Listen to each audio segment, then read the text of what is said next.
Lectura del Santo Evangelio según San Juan. Gloria a ti, Señor.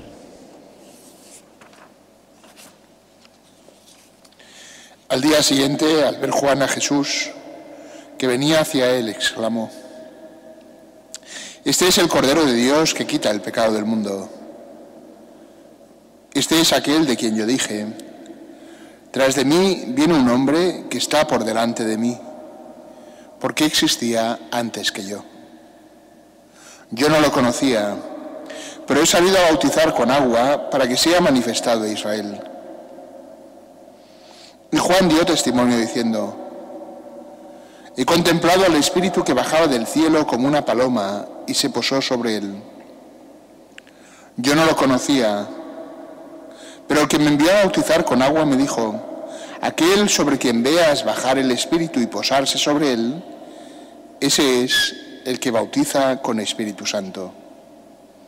Y yo lo he visto y he dado testimonio de que este es el Hijo de Dios». Palabra del Señor.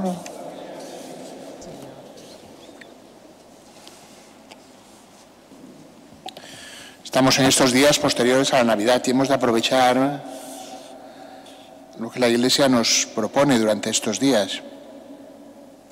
Las lecturas, como os habéis fijado, ya apuntan al misterio de la Epifanía, que vamos a celebrar el día 6. Porque en la primera, el apóstol San Juan hablaba de aquel que se ha manifestado, se refiere a Jesús, y explica para qué se ha manifestado. Dice: para traer la salvación de los pecados. También en el Salmo había esa misma idea. Cuando hemos rezado juntos, los confines de la tierra han contemplado la salvación de nuestro Dios.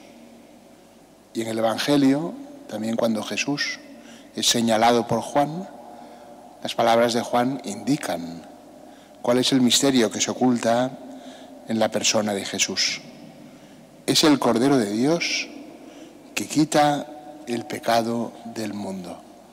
Por lo tanto, ¿qué se nos propone durante estos días de Navidad a través de estas lecturas?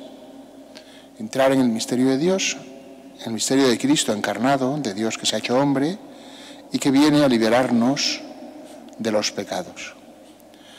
Y que nos demos cuenta de cómo eso también produce en nosotros, va produciendo en nosotros un crecimiento.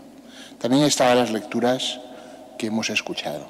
En la primera lectura decía el apóstol San Juan: ya somos hijos de Dios. Mirad el amor que Dios nos tiene. Pues podemos llamarnos hijos de Dios, pues lo somos. Ya somos hijos de Dios, lo somos por el bautismo.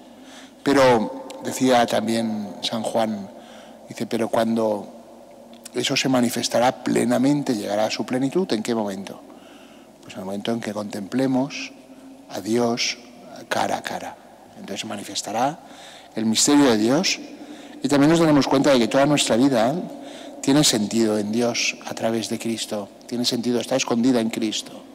Porque allí también veremos en plenitud lo que significa ser hijos.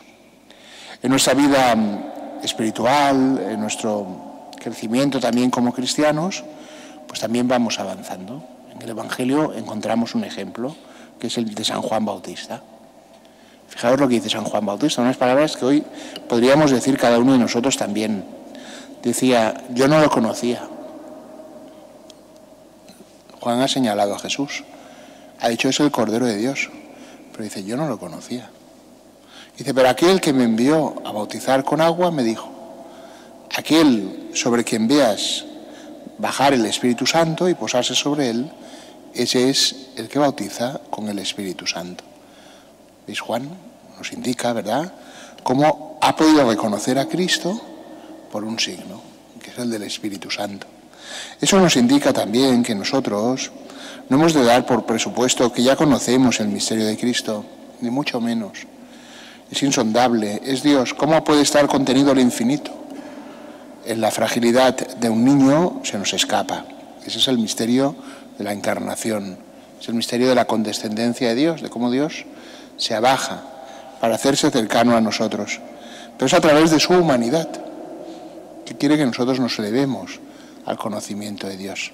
Y por eso, quizá la actitud de estos días de la Navidad, sobre todo, además de la adoración, de postrarnos ante el misterio, de agradecerle ese gran don, su bajada, su mirada, su misericordia, pues es también pedir a Jesús poder ir conociendo cada vez más lo que se encierra en su persona, cómo es Dios, cómo es hombre, cómo nos ama, cómo nosotros también estamos llamados a vivir según su amor.